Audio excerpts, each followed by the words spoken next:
A dialética do esclarecimento de Adorno e Horkheimer é um diagnóstico potente do pós-guerra. É a afirmação de que o projeto do iluminismo saiu pela culatra. Eu sou Vinícius Siqueira e esse é um vídeo do Coluna Sócrates.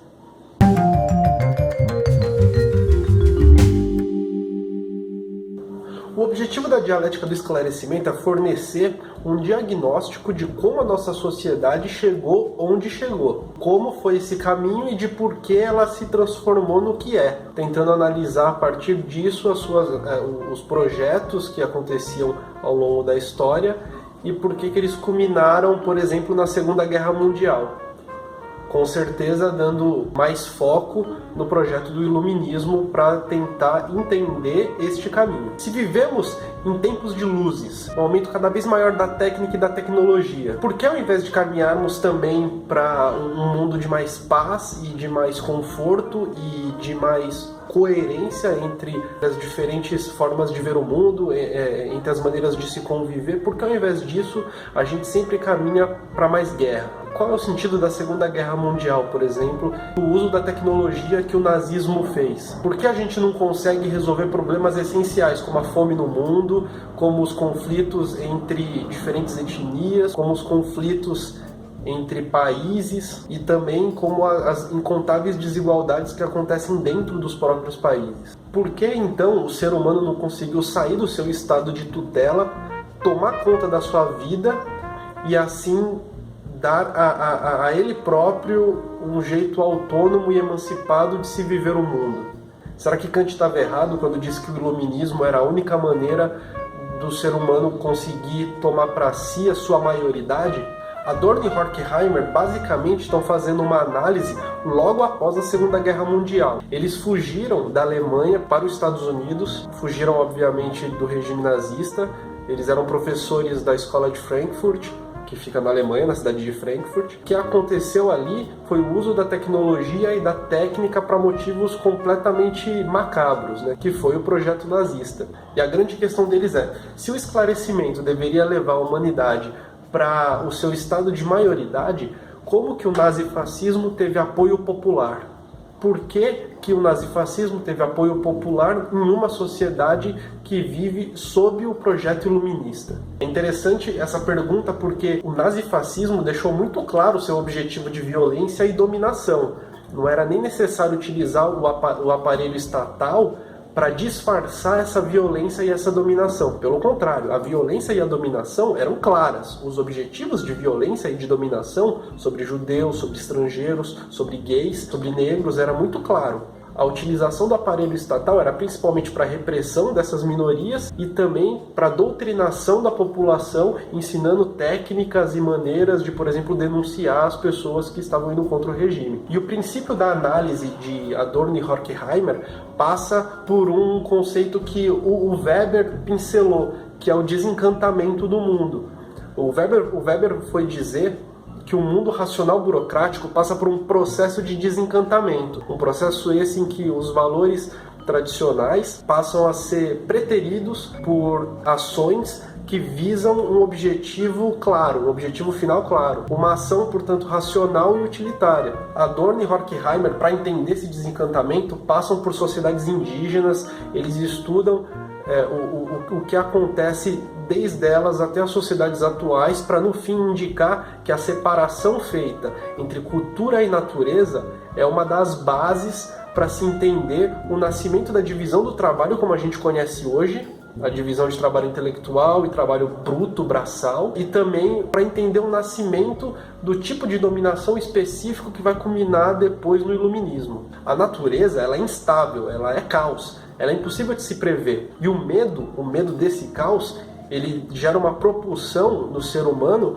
para realizar a interpretação da natureza de tal maneira que o próprio ser humano começa a fazer parte dessa interpretação. E é a partir disso que nasce o mito. O mito é uma reflexão sobre a natureza. É uma maneira de indicar o passado, de explicar o presente, de evocar um futuro que ainda vai acontecer. No mito, tudo acontece com um objetivo claro e todas as coisas têm significados muito bem definidos. Mas além disso, e mais importante, tudo que acontece no mito tem relação relação direta com a sociedade em que as pessoas que estão sob o mito vivem. Então o mito ele nunca vai ter um olhar distanciado, o mito ele sempre vai lidar com as coisas que estão acontecendo diretamente no cotidiano das pessoas.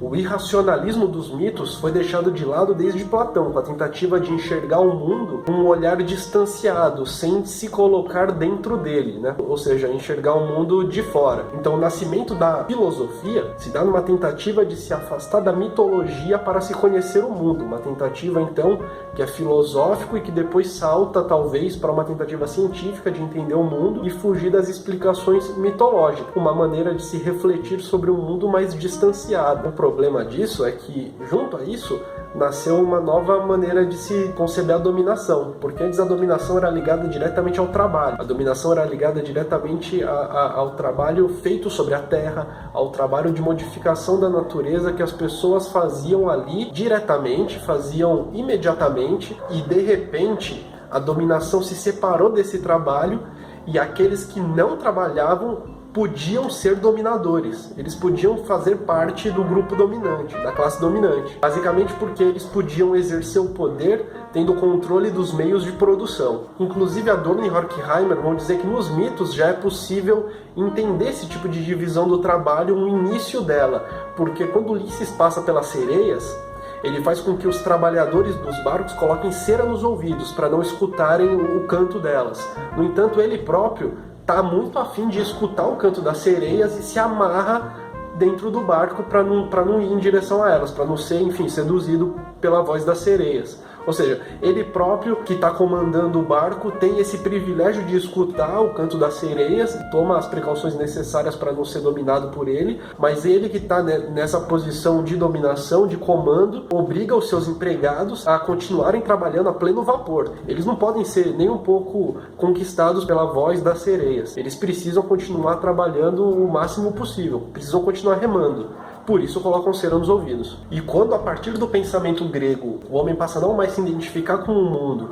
mas sim tomar um olhar distanciado e naturalizar esse olhar distanciado, as portas para a dominação deste tipo ficam abertas, ficam escancaradas e ela passa a ser algo concebível. E foi, segundo os dois autores, quando o iluminismo se tornou vigente, que esse tipo de interpretação foi radicalizada e o método científico, que é completamente afastado, completamente distanciado e se porta como a única maneira de se trazer a verdade, fez com que seu próprio discurso fosse dominante perante todos os outros e não só dominante pelo poder, mas também dominante pela legitimidade da verdade, né? Só ele poderia trazer a verdade, enquanto todos os outros falhavam miseravelmente. E assim, o caráter imaginário das interpretações do mundo acabou completamente dentro da filosofia, a mitologia foi deixada de lado e dentro das instituições também não houve mais espaço para isso, depois do iluminismo.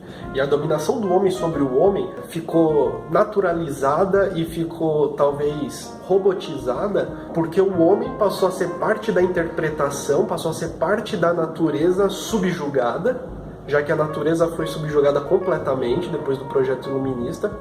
E o sujeito que tem esse olhar distanciado não se vê como igual ao homem que está sendo interpretado. Então você tem uma separação do eu e do outro, do nós e do eles, e aqueles que são eles, aquele que é o outro, é subjugado por ser parte da natureza e a sua humanidade nem mesmo é considerada. Isso tem a ver com a primazia da técnica, e isso pode ser observado, segundo Adorno e Horkheimer, em sistemas socialistas ou capitalistas.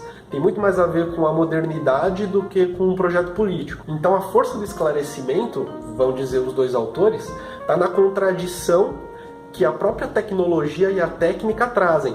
Ao mesmo tempo, a tecnologia e a técnica têm a possibilidade de aumentar o conforto das pessoas, de aumentar as possibilidades das pessoas, de aumentar a distribuição, por exemplo, de medicamentos, a distribuição de alimentos, mas ao mesmo tempo, o nível de exploração cada vez mais aumenta. Ao mesmo tempo, as pessoas são subjugadas, jornadas de trabalho ainda intensas, elas não conseguem comprar os seus remédios e nem os alimentos, exatamente porque uma das maneiras de se adquirir esses alimentos e remédios, por exemplo, que estão em abundância, é só através do dinheiro, e muitas pessoas simplesmente não têm dinheiro.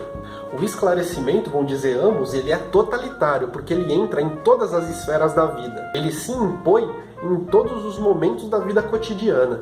E a reprodução incessante da técnica e também o desencantamento do mundo constituem sujeitos desencantados e sujeitos que dão validade para a primazia da técnica. O que isso significa? Significa que eles são sujeitos ocos, são sujeitos desencantados, são sujeitos adaptáveis à esfera econômica, aos objetivos tecnocratas e não oferecem nenhuma resistência a ela. E assim o mercado passa a ser o novo juiz dos valores e das liberdades do sujeito da modernidade desencantada ao extremo. O sujeito da economia, por sua vez, que é o sujeito desencantado ao máximo, ele toma conta da vivência cotidiana, ele toma o mercado, que é a esfera primária de interações do mundo desencantado, como se fosse o juiz máximo dos valores e o produtor de valores para ele. Para os dois autores, então, o esclarecimento trouxe um dado sucesso e um dado fracasso para a humanidade, porque foi justamente a dominação da natureza crescente, cada vez maior, que trouxe um aumento de possibilidade de conforto, no entanto, um aumento de exploração sem tamanho. E também a possibilidade de uso dessas tecnologias e técnicas para coisas ruins, como a experiência nazista. Ao mesmo tempo, eles vão citar o desenvolvimento da indústria cultural. Ela possibilitou uma dominação ideológica completa do homem. Isso porque, a partir de programas de TV, rádio, cinema, a ideologia pôde ser reproduzida infinitamente, perpetuando as estruturas vigentes e causando estímulos, os quais que a plateia não pode nem mesmo negar a reação, ela precisa reagir. E sempre é uma reação adequada. A grande função da indústria cultural, então, eles vão dizer, não é fomentar reações, discussões sobre alguns estímulos, mas sim transformar o sujeito em ser passivo, impedir que o sujeito se transforme em um sujeito ativo. Segundo os autores, então, a equação é: conhecimento é igual ao poder gerado pela primazia da técnica que causa subjugação e dominação do homem. Então eles vão citar um termo, eles dizem que um acontecimento da modernidade, ela vem como uma triunfante calamidade. Essa triunfante calamidade é justamente o desastre que foi criado por um projeto feito para a libertação do homem. A libertação de qualquer tipo de dominação, então, foi traída pelo seu projeto libertador, pelo seu projeto emancipatório. E o iluminismo, no fim das contas, ele trabalha como um projeto de mistificação das massas. Ele universaliza o conhecimento e faz com que todos os outros conhecimentos não universalizados se transformem em lixo. A dialética do esclarecimento, então, ela mostra como a sociedade pode se transformar em uma barbárie muito cedo, mesmo sob um projeto de emancipação, mesmo sob um projeto com roupagem científica e racional, de maneira que esse projeto domina todas as esferas da vida e nem mesmo é percebido como tal. De certa forma, o esclarecimento é incentivado pelas massas, na medida em que tem a sua adesão. A adesão, é claro, não é uma adesão à ciência propriamente dita, mas uma adesão à técnica e à tecnologia, né? É disso que se trata, a racionalidade técnica e o desenvolvimento da tecnologia. E essa adesão de massas é feita de maneira em que a própria massa é iludida a ter a sua emancipação em uma adesão que bota na esfera econômica toda a autoridade para se dizer o que é válido e o que não é válido no cotidiano. Muito obrigado, dê o seu gostei no vídeo, que vai fortalecer bastante o canal.